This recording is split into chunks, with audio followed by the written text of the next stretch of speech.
오늘은 우리가 산수유나무의 농사 들어갈 건데 집중해서 한번 보도록 하자. 자, 이 시는요. 자, 자유시이자 서정시에 속한다. 잠깐만. 자, 자유시이자 서정시입니다. 자, 자유시고 서정시니까 운율감이 없지는 않지만 겉으로 드러나 있지 않죠? 자, 이거는 내재율이다. 제 학교마다 좀 다르긴 하지만 요 특성을 또 묻는 학교도 있거든요. 그러니까 자유시는 그렇다고 운율감이 안 나오는 시가 아니야. 근데 운율감이 어떻다? 겉으로 드러나 있기보다는 어떻게 되어 있다? 내재되어 있다. 이해 갔죠? 운율감이 있습니다. 그래서 자유시 기억하자. 그리고 정서를 다룬 서정시가 되는 것이다. 성격은 교훈적이고 비판적이야. 여기서는 산수유나무와 그늘을 가지고 소재로 삼았어요. 주제 미리 보면 산수유나무의 그늘이 주는 배려와 평안함을 얘기한다. 자, 또 미리 보면 시각적 심상을 활용하여 생동감 있게 그리고 구체적인 이미지를 형상화하였다라고 해서 형상화, 눈에 보이지 않는 그 이미지로 어떻게 했다? 형상화시켰다. 비유적인 표현을 활용하여 산수유나무의 모습을 구체하고 있어. 자, 미리 제목을 본다면 제목이 뭐야 얘들아? 그렇지. 농사 짓고 있대. 산수유나무가 농사를 지을 수는 없겠지만 농사를 짓고 있다라고 했어요. 이거 무슨 표현법이 사용된 거니? 그렇지. 의인법이 사용이 된 것이다 라는 거. 그리고 산수유나무와 인간의 모습을 대조하여 표현하였고 동일한 시어와 종결어미를 반복하여 은유를 형성하고 있다. 자, 우리 동일한 어휘 반복 뭐가 있냐면 미리 한번 알고 가자. 일단 산수유나무라는 반복하고 있지요. 이런 것도. 또 노란 색깔이다라는 표현들도 반복하고 있어요. 그리고 비슷한 종결어미라고 했는데요. 뭐뭐 하고 있다, 뭐뭐 한다, 뭐뭐 한다. 그렇죠? 있다, 진다, 뭐죠? 비슷한 종결어미 맞죠? 그리고 또한, 자, 뭐뭐 하고, 뭐뭐 한다 라는 일종의 현재형으로 표현하고 있다라는 얘기입니다. 현재형으로. 이해 갔죠? 네. 여기 미리 나와 있던 것 같긴 한데, 여러분 산수유나무 본 적이 있어요? 선생님은 본 적이 있는데, 이 색깔이 이제 노란 색깔이 정말 예쁘거든. 자, 그러면 내용 이제 들어가 볼게요. 산수유나무가 농사를 짓고 있다. 자, 여기서 이제 화자가 산수유나무를 바라보고 있는데요. 농사가 아니네. 노란 꽃을 떠트리고 있대요. 자, 산수유나무가 제목처럼요. 뭔가 농사를 짓는 것 같긴 한데 그게 첫 번째 결과물이 이거예요. 노란 꽃을 터트렸대요. 산수유나무가. 첫 번째 결과물 노란 꽃이야. 그리고 산수유나무는 그늘도 그래하여 노란테요. 자, 이 시는요. 참신한 표현이 사용이 됐거든요. 참신하다라고 얘기하는 건 기존과 다른 방향으로 생각해 보는 거죠. 발상의 전환이 되는 거예요. 자, 대표적인 게 뭐냐면 얘들아 일단 그늘이라는 거는 원래 어떤 느낌이에요? 긍정이라기보다는 원래 본래의 의미는 좀 부정적인 것이 더 많지요.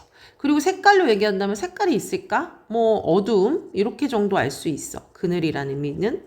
근데 이 시에서는 이게 다르게 사용이 돼요. 참신하게요. 어떻게요? 이제 근데 이 그늘이 그냥 그늘은 아니야. 뭐가 만들어내는 그늘이냐면 노란 산수유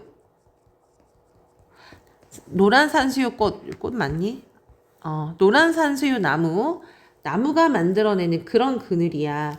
이게 엄청 예쁘게 펴서 그늘이 되면 이렇거든요. 근데 이 그늘이요, 노란 산수유 나무가 만들어낸 그늘이라 색깔이 있대. 무슨 색? 노란색. 이거 자체가 그늘의 색깔이 있다? 어떤 표현이 된다, 얘들아?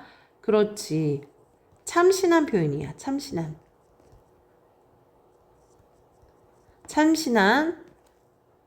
참이 아니라 찬심한. 자, 선생님 지울게요. 왜 이러니, 이거. 네, 참신한 표현이다. 그러면 여기서 도대체 그러면 색깔이 그늘이 있다라고 한 건 참신하다고 했는데, 그럼 그늘이 여기서 부정적인 게 아니면 어떤 의미일지 한번 지금부터 보자. 자, 그늘도 노란다. 그래서 기존의 통념, 생각과 다르다라고 했어요. 마음의 그늘이 옥말려 든다고 불평하는 사람들을 보아라. 자, 마음의 그늘이에요. 이 마음의 그늘이 사람들마다 있는데, 여기서의 그늘은요, 자, 불평하고 있어요. 자, 보겠습니다. 무슨 말이냐면, 자, 산수유는요, 얘들아, 산수유는 산수유 아니고, 사람들 볼게요, 사람들. 사람들 마음속에 마음이 있죠. 네. 마음이 있는데요. 마음이요. 그늘이 있다면, 이 그늘을 조금 이렇게 펼쳐서 다른 누군가가 와서 그 밑에 좀 쉬게 하면 참 좋겠는데, 어떻게 합니까? 우리는 그 마음의 그늘을 다른 사람 위해서 내어줄 수가 없어요. 왜? 자기가 힘들다고 자기만 생각하거든요. 그러니까 여기서 말하는 옥말려 든다라는 건 무슨 뜻일까?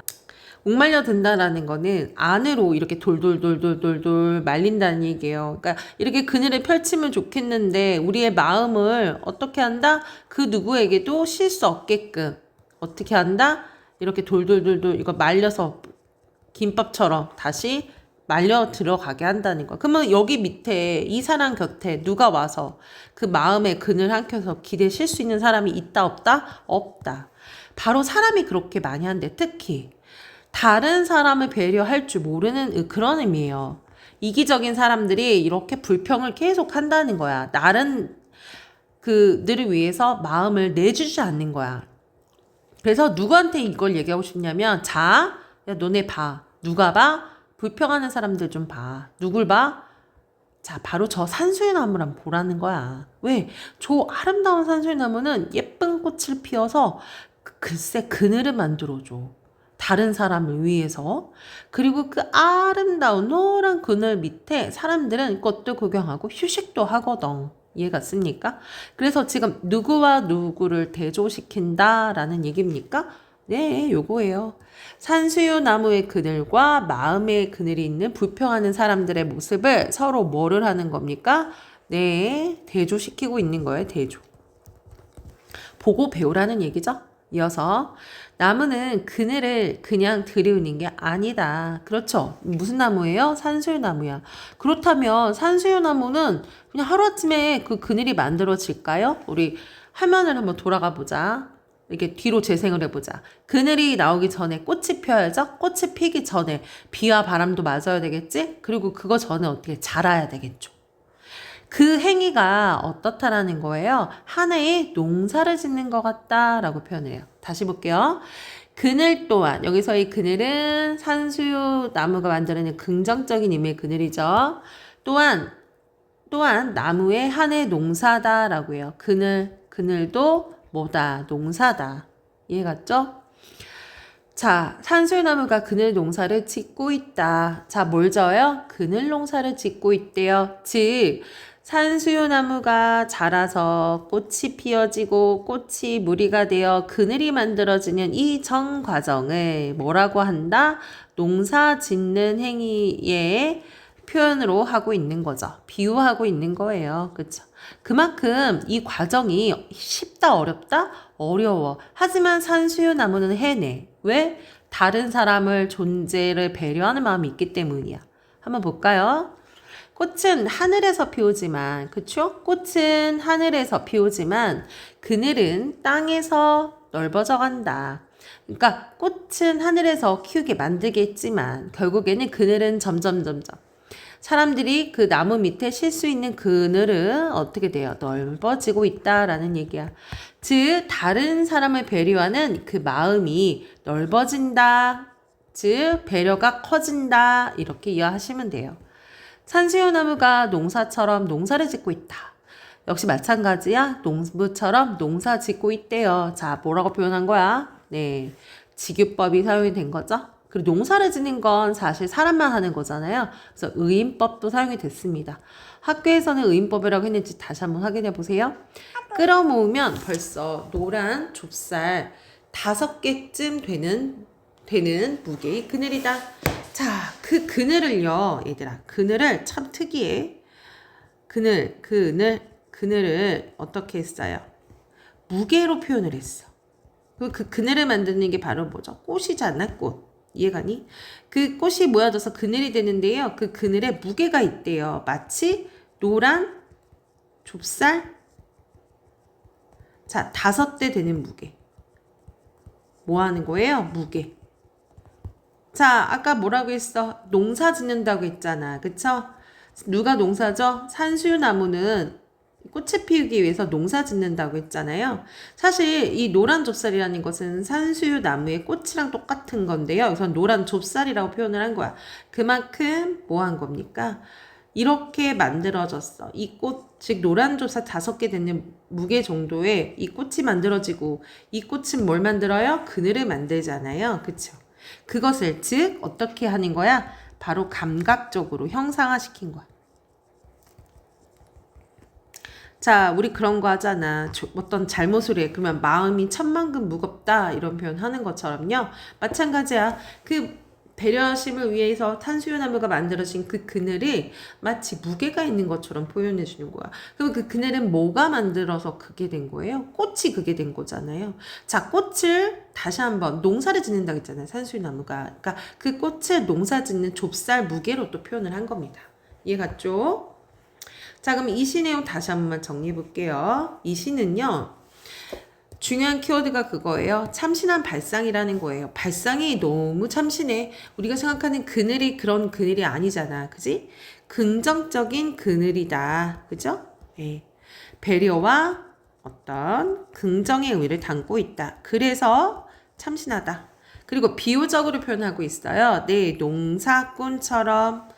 그리고 시각적인 이미지가 사용이 되고 있어요. 무슨 색깔? 노란 이런 색깔 사용이 되고 있죠. 물론 검정색도 사용이 됐어요. 아, 검정색은 없네요. 잘못 말했어요. 자, 대비적인 표현이 있습니다. 어떻죠? 자, 노란 산수유 나무는 사람들을 위해서 뭐 하는가? 배려를 해주지만, 그래서 휴식을 제공해요. 그 그늘이요. 하지만 인간은 어떻다라는 거예요? 이기적이다라고 얘기해요. 그리고 뭐뭐한다 이런 반복하고 있잖아요. 이걸 통해 리듬감, 즉 농사를 짓고 있다. 하지만요, 또한 산수유나무가 사람에게 어떻게 하는 가 이타적인 태도야. 이타적인 것은 뭐냐? 세상 모든 것을 것을 사랑하는 것을 얘기하는 거다.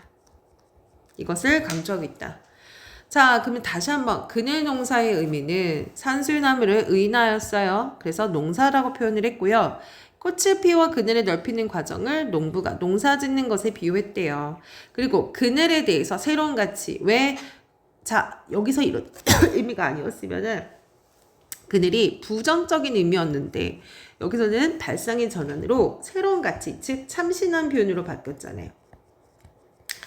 자, 그러면 여기서 또 청자에 대한 화자의 태도입니다. 화자는 누군가에게 말해주고 있어요. 그 누군가는 어떤 사람이죠? 네, 이 사람이겠죠. 불평하는 사람들 뭐예요? 자기만 생각하는 이기적인 사람들에게 뭘 보라고 얘기를 하는 거예요? 저 산수유나무를 보라고 한 거죠. 그죠? 그리고 산수유나무가 그늘을 넓히는 과정을 농사 짓는 것. 자, 여기서 중요한 거 그늘을 넓히는 과정과 농사를 같게 보고 있어요. 즉 뭐 하는 거죠? 우리들아, 너네들아 마음의 여유를 갖고 상대를 좀 베푸는 태도를 좀 가져라. 저 산수유나무처럼 그늘처럼. 자, 그리고 산수유나무와 불평하는 사람들의 대립적인 속성을 한번 보면 산수유나무는 다른 타인을 사랑하는 이타적인 존재이자 배려와 미덕을 베푼다면 불평하는 사람들은 자기만 생각하는 사람들, 배려와 미덕을 베푸지 않는 그런 존재로 사용이 된다. 자, 그러면 자습서에 나온 문제 풀고요. 수고하셨습니다.